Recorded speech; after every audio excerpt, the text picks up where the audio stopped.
Alors, cette semaine, pour ce deuxième épisode de Rachmaninov, tout a commencé par une coïncidence de fenêtre encore, car il neige. Et je travaille le prélude, le 12e prélude, opus 32. Et donc ça, c'est des traîneaux dans la neige.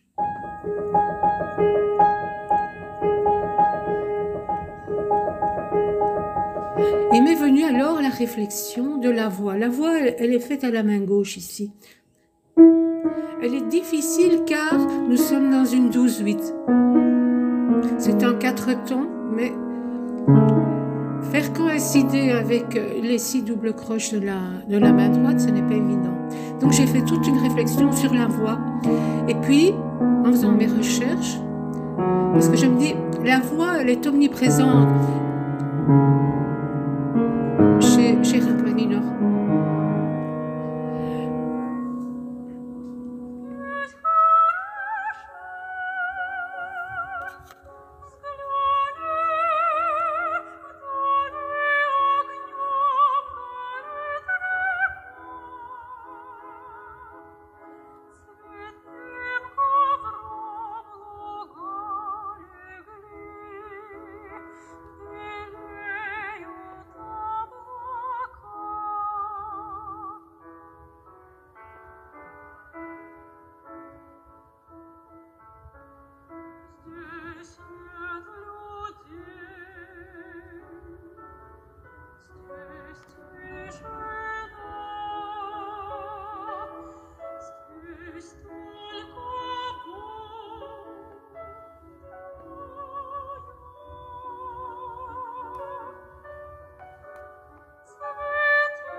Voici la deuxième partie de notre biographie de Serge Rachmaninov,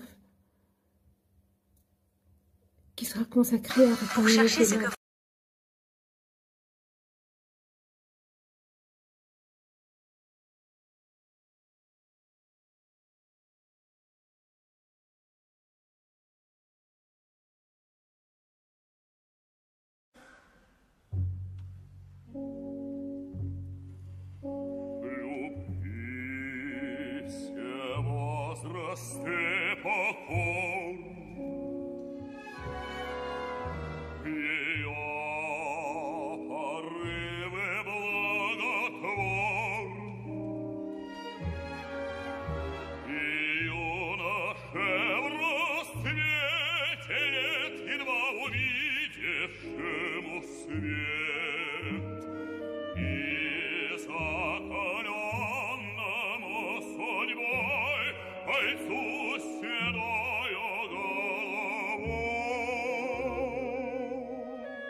больных, полованных детей, злодеев и смешных, преступных, тупых, привязчивых судей, среди кокеток богомольных, среди холопьев добровольных, среди целодневных модных сцен, учтивых, ласковых письмен, среди холодных приговоров, жестокосердной суеты, среди досадной пустоты, расчетов и разговоров. Она блистает, как звезда во мраке ночи, в небе чисто, и мне является всегда сияние ангела, сияние ангела лучистом.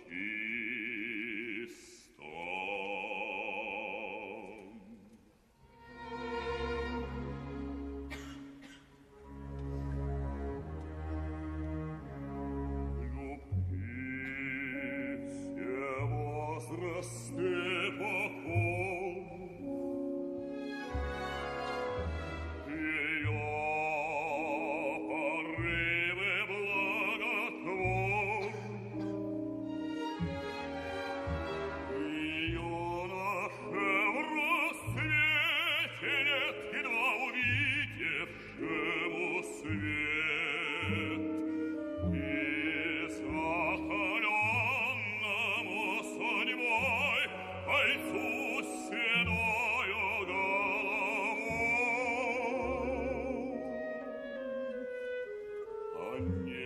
Онегин я скрывать не стану, безумно я люблю Татьяну. Тоскливо жизнь моя текла, она явилась и зажгла, от солнца луч среди ненастья.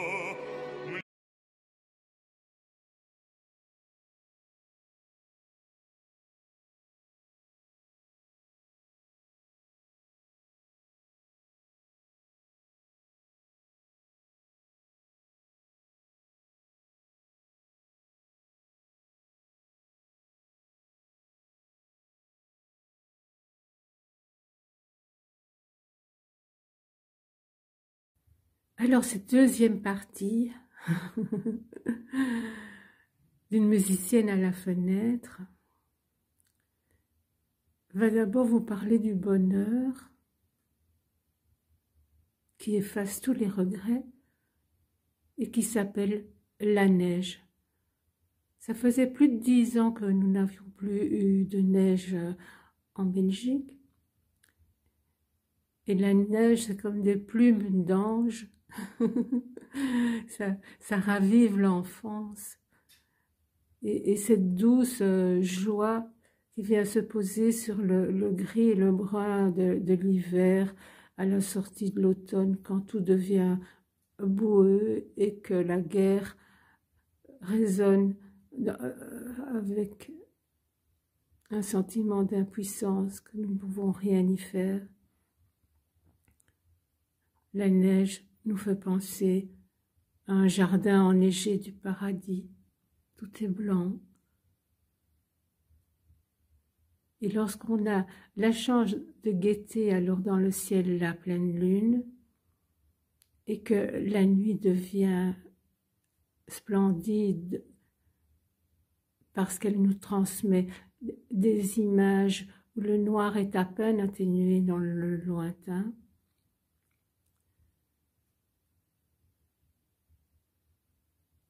tout ce qu'on a connu de chagrin disparaît dans l'espérance. Et puis alors un simple feu de bois devient si suave qu'on se rend compte que nous avons besoin du froid, du blanc et de la neige pour rompre la monotonie à l'intérieur de notre quotidien. Donc, un hiver de neige nous donne deux fenêtres. Une fenêtre vers l'extérieur qui nous apaise de tous les malheurs du monde ou que nous avons connus dans notre vie, et alors une fenêtre vers le bois que nous avons été chercher, que nous avons coupé, que nous avons façonné un petit bois, et qui nous donne en plus un parfum sauvage que les pauvres citadins ignorent.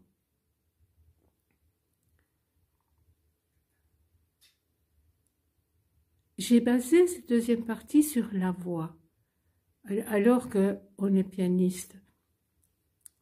La voix, elle est très liée à la joie et à la respiration. On a beau devenir âgé, si on a su préserver par ce regard à la fenêtre de l'extérieur et en essayant de faire triompher toujours l'espérance après le malheur, on se rend compte que le beau, le blanc, le lumineux de la beauté, dont la neige, nous dilate. On respire cela d'une façon suave.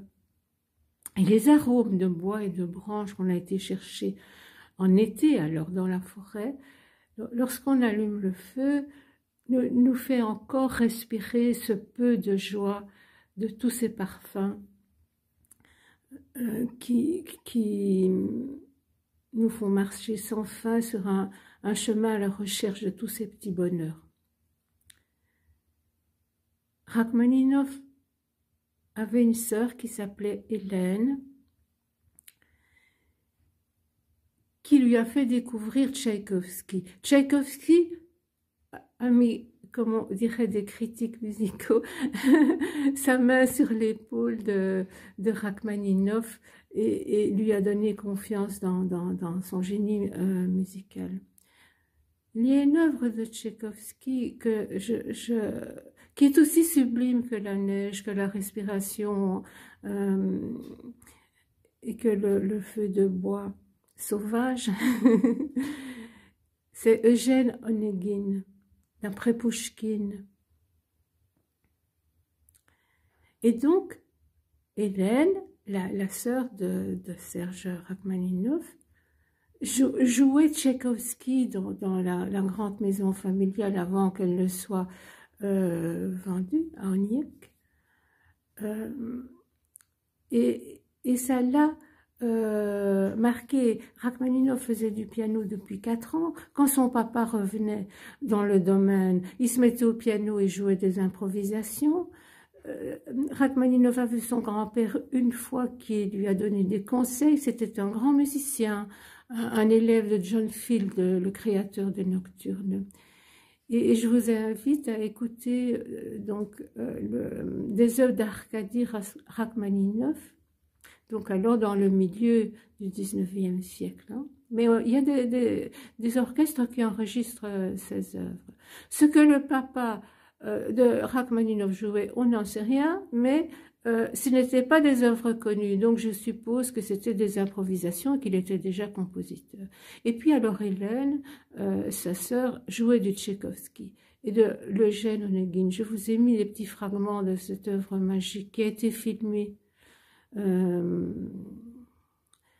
Et donc, avec sa grand-mère, il allait au service liturgique de la foi orthodoxe, au Vêpres. D'ailleurs, il a composé des morceaux liturgiques dont les Vêpres, justement, et puis d'autres. Il a été saisi par la beauté des sons bronze des cloches. Et alors, évidemment, tout le faste des habits du clergé. Et donc, voilà un petit garçon qui, en trottant dans le salon ou en allant dans les églises ou avec la joie de revoir son papa qui n'était pas fréquemment dans le domaine, a tout associé au son, donc à l'écoute, donc à la voix avec X. Et cette voix avec X va devenir une voix avec E qui va guider sa création. Elle est omniprésente dans son œuvre. Il y a 80 romances écrits en 3 ou 4 opus. Je vous mettrai tout ça plus précisément en texte, mais ici je laisse parler mon cœur et mon expérience du piano. Chopin a aussi influencé Rachmaninoff. Il a d'ailleurs fait une variation sur la marche funèbre de Chopin. Et tous ces éléments, la foi orthodoxe, la présence attendue du papa qui se mettait à délirer au piano, la découverte de Tchaïkovski et d'Eugène Onegin. Eugène Onegin, ça vous bouleverse les cordes du cœur à un point inouï.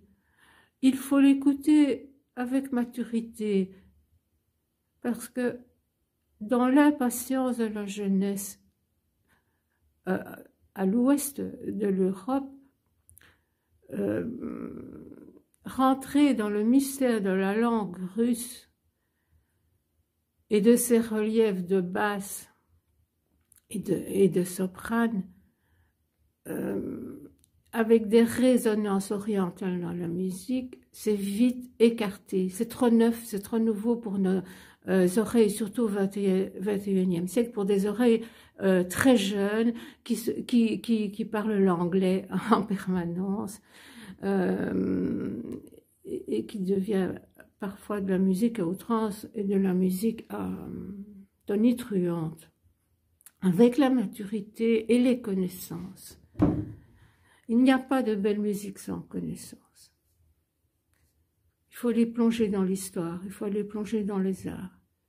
Il faut connaître les différents dogmes religieux. Il faut connaître les civilisations orientales, moyennes orientales, scandinaves. Il faut connaître les manipulations politiques qui ont détruit par pans entiers certains pays, qui ont muselé beaucoup de pays. Tout ça, il faut savoir. Il faut toujours être en quête d'authenticité et de sincérité quand on est musicien. Il faut comprendre les époques. Et donc, on se rend compte très vite qu'il n'y a pas de musique sans langage. Donc, il n'y a pas de musique sans voix. Peu importe les doigts doivent chanter, les doigts doivent parler au piano ou avec d'autres instruments. Des instruments de souffle, c'est la voix. Les instruments à cordes, elles sont frottées, elles sont frappées. Le piano est quand même un instrument à percussion. Percuter, c'est du rythme. Donc la trame de l'instrument du piano, c'est du rythme. Comment y mettre un souffle, comment y mettre la voix, comment chanter. Eh bien, c'est en étant séduit par les opéras, en fait. Et l'opéra russe, qui a été longtemps influencé par l'école italienne, a commencé à trouver sa voie avec Tchaïkovski. Et après, Rachmaninoff a composé 3 opéras. Mais il y a un facteur qu'on va dire psychologique. Je n'aime pas trop le mot psychologique, car c'est encore une fois un terme qui veut tout expliquer par la mécanique des corps, même s'il y a psyché dans le mot psychologique. Je préfère le nom âme ou le nom cœur, et donc revenir à la voix dans son état de nature qui véhicule un langage. Et Chopin a très bien compris cela. Chopin aimait Bellini, donc Chopin aimait l'opéra. Chopin était l'ami de Pauline Viardot, entre autres. Et donc, Chopin, je vais faire d'abord une marche arrière avant de continuer ma phrase, pardon. C'est Jean-Sébastien Bach. Jean-Sébastien Bach, il a construit son évolution sur les maîtres italiens, Vivaldi, Frescobaldi, grâce à une bibliothèque de son frère, chez qui il s'était réfugié après la mort de ses deux parents. Il a dévoré les auteurs italiens. Et puis lorsqu'il est parti à Weimar, le frère de Saxe-Weimar, donc oui, il était duc de Saxe-Weimar, est revenu avec ses bagages à ramener d'Amsterdam des œuvres de Vivaldi pour musique de chambre. Et Bach a transcrit ça, a fait des arrangements pour le violon, parce qu'il jouait du violon aussi, et l'orgue. Et puis alors, bon, comme les orgues étaient encore remontés mécaniquement, on pédalait, il n'avait pas toujours le personnel pour aller aux orgues, alors il adaptait ça au clavecin. Bon, mais Chopin était un très grand admirateur de Jean-Sébastien Bach. Donc, Bach, c'était déjà la voix, puisqu'il transcrivait des œuvres pour orchestre et pour voix, pour opéra. Hein, quand on a pu amener les violons en Italie, au sein même de l'Église, parce qu'avant, les instruments et les voix de femmes étaient strictement interdits en Italie, et puis progressivement, le violon était autorisé, et les voix de castrat remplaçaient les voix de femmes, et donc il y avait du soprane. Et donc Bach a été très sensible à ça. Et puis il s'est inspiré des psaumes. Donc historiquement, Bach a véhiculé dans les oreilles de Chopin, et puis de ses admirateurs, comme Debussy entre autres du côté est, et Debussy a voyagé avec la baronne von Meck à plusieurs reprises en Russie, et il était un grand admirateur de la musique de Rimsky-Korsakov. La voix, donc, dans toute l'Europe, de l'Italie à la France, à l'Allemagne et à la Russie, était la donnée première pour faire de la bonne musique, à partir du moment où le violon est arrivé. Et le piano était, par rapport à ça, très effacé. C'était violon premier, piano second. Le piano, c'est un peu imposé à partir de Beethoven, on va dire, qui était joué abondamment en Russie également.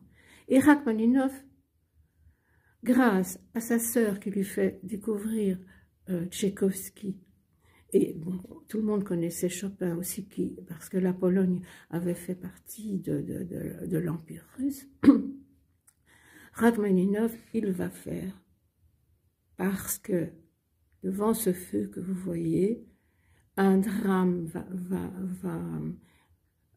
enfin, parmi tous les drames qu'il va connaître, un drame va le faire intérioriser tout ce qu'il a reçu dans sa petite enfance, comme son père au piano, son grand-père, sa sœur qui avait une voix merveilleuse, la plus belle voix de Russie, a dit Rachmaninov. Sa sœur va mourir d'une anémie pernicieuse. Il doit avoir 12-13 ans à ce moment-là. On a très peu de témoignages de la jeunesse de Rachmaninov, car il n'a jamais parlé par écrit de ses parents et de sa famille. Tout ce qu'on sait, c'est dans la pudeur de quelques textes que Rachmaninov a écrits à des amis, quoi, dans la pudeur de confidence, de l'abstraction qu'il a vécue. Quand j'ai abstraction, c'est la transcendance. Il a caché ça derrière des phrases pudiques et nobles, des chagrins qui lui ont brisé le cœur à chaque fois. Et à la mort de sa sœur, ça a correspondu au moment donné où le couple de parents, les parents de Rachmaninov se sont séparés, parce que le dernier domaine, c'était un joueur, hein, le papa, il flambait comme ça des sommes. Mais Rachmaninov l'adorait, parce que c'était quelqu'un de très bon et de très généreux. Il ne savait pas voir quelqu'un pleurer, il volait à son secours directement. Mais donc, la mort brutale d'Hélène, alors qu'elle venait d'être acceptée au théâtre Mariinsky, le théâtre impérial russe, qui était exceptionnel pour l'époque, qu'une si jeune fille puisse y entrer. Bon, ben, la mort est passée par là, elle l'a fauchée. Et Rachmaninov va intérioriser la voix de sa sœur. Il va composer plusieurs œuvres. Il va faire la rencontre de cantatrices aussi et de poètes pour qui il va composer en hommage desquels il va composer des romances et des mélodies au piano. Et ça va devenir comment est-ce que je pourrais exprimer ça? Ça va devenir pour lui un refuge, car il a sauvé l'essentiel du bonheur qu'il a reçu de son père, de son grand-père et de sa sœur, et de son chant merveilleux, et de leur musique merveilleuse. Il va en permanence chanter avec ses doigts, chanter avec son cœur, chanter avec ses doigts. Il va y ajouter des décors, des cavalcades de chevaux, des frimas, des traîneaux aux clochettes. Il va y ajouter un décor sonore qui palpite dans ses œuvres. Mais c'est toujours la voix qui chante dans ses œuvres. Et donc, pour faire le rapport avec un pianiste qui veut bien jouer Chopin, bien jouer Bach, bien jouer Chopin, bien jouer Debussy, bien jouer Rachmaninov, il faut que les doigts chantent, il faut que l'âme chante. Et donc, il faut s'inspirer des voix de ces pays. Une voix allemande n'est pas une voix française. Donc, il faut adapter le jeu qu'on va faire du chant.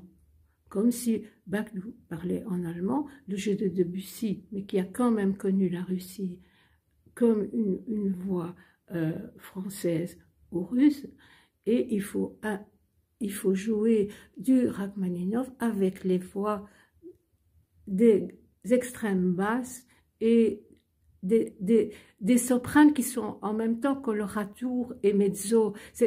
Le soprane russe n'est pas acide comme le soprane français. Le soprane est généreux, et grâce à cette générosité, il parle de ses entrailles, on va dire, il chante avec ses entrailles. Donc il peut descendre un peu plus bas que les sopranes italiennes ou les sopranes françaises. Donc c'est toute une réflexion auquel je vous invite. Et dans la voix, quand on est proche de la nature, voilà, ce feu crépite, je ne sais pas si l'enregistrement d'un mobile vous permet d'atteindre ça. Mais la nature n'est que voix. Lorsque le vent agite des branches glacées de bouleau, eh bien nous avons un cuivre. Le vent se fait son cuivré, se fait son. Lorsque les peupliers deviennent argentés avant la fin de l'hiver et que le vent souffle dedans, le vent devient argenté. Donc, un cri d'oiseau qui alerte parce qu'un chat passe n'est pas le même. il est dans le mezzo, il est angoissé, il va faire un trémolo pour avertir sa famille qu'un chat passe. Bon. Par contre, lorsqu'il est amoureux ou qu'il construit son nid, le chant devient suave. Et donc toute la nature, un ruisseau qui dans ces petites vagues qui se rompent sur des mini petits cailloux ou des branches d'arbres, fait un son cristallin.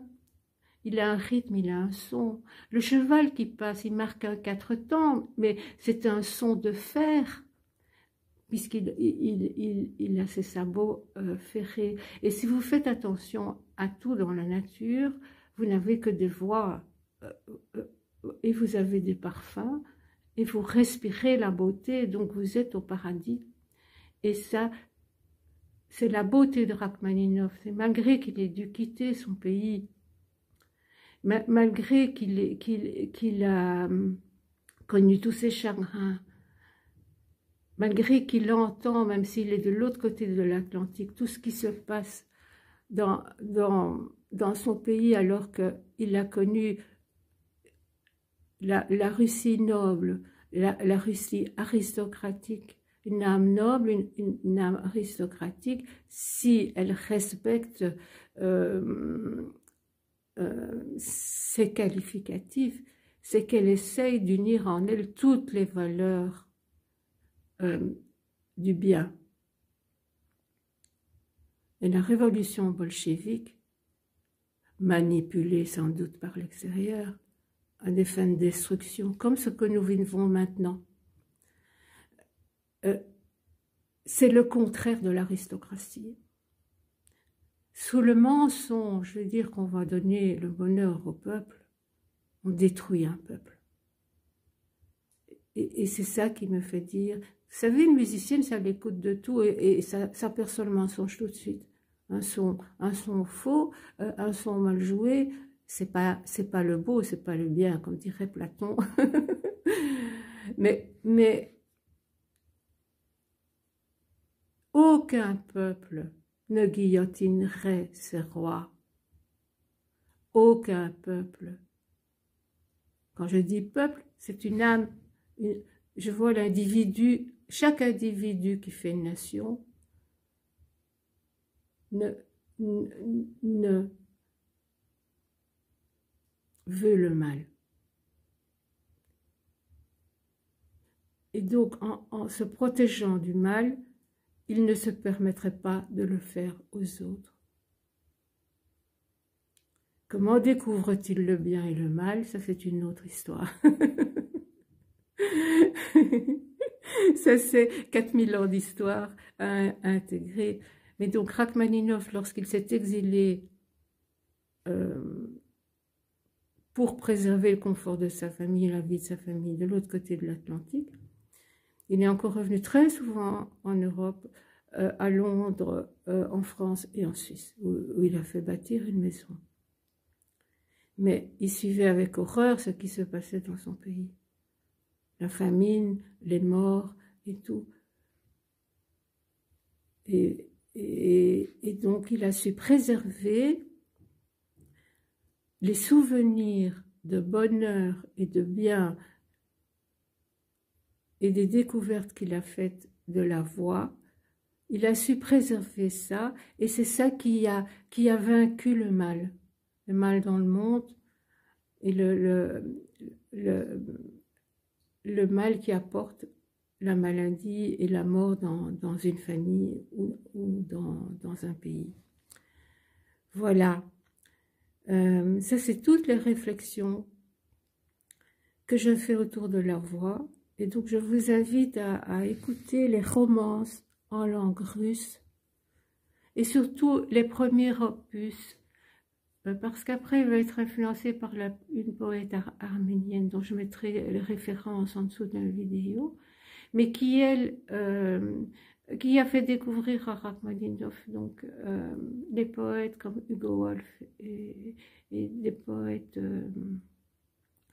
de l'ouest de l'Europe à ce moment-là. Il a peiné à trouver son bonheur là-dedans parce que c'est quand même un traditionnel orthodoxe, on va dire,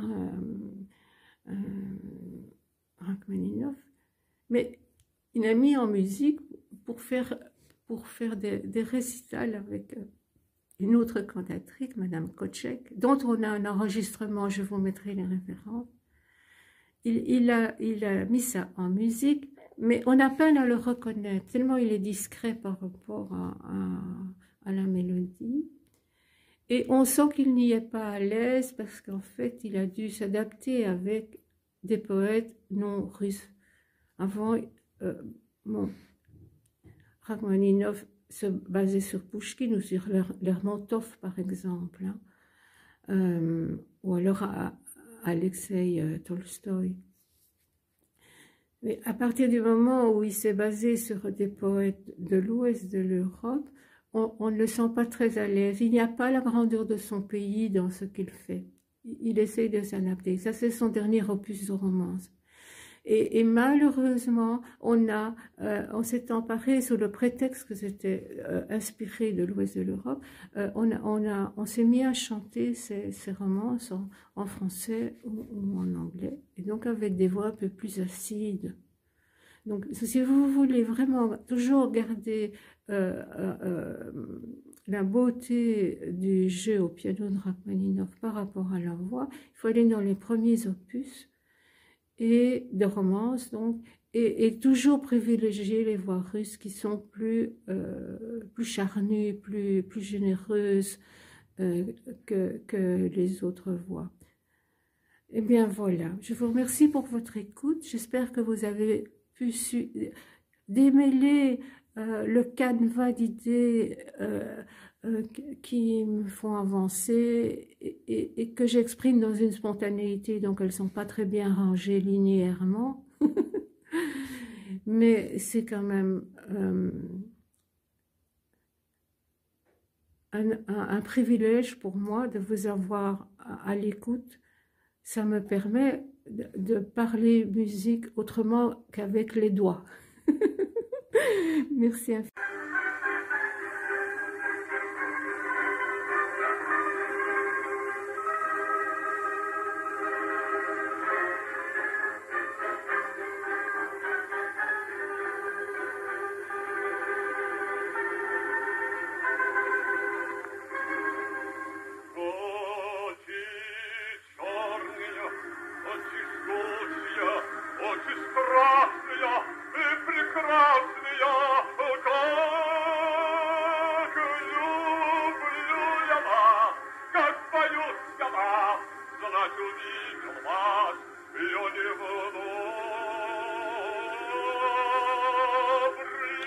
Sergueï Rachmaninov a connu très jeune Fedor Chaliapin lorsqu'il était étudiant au conservatoire de Moscou, donc il avait 18-19 ans.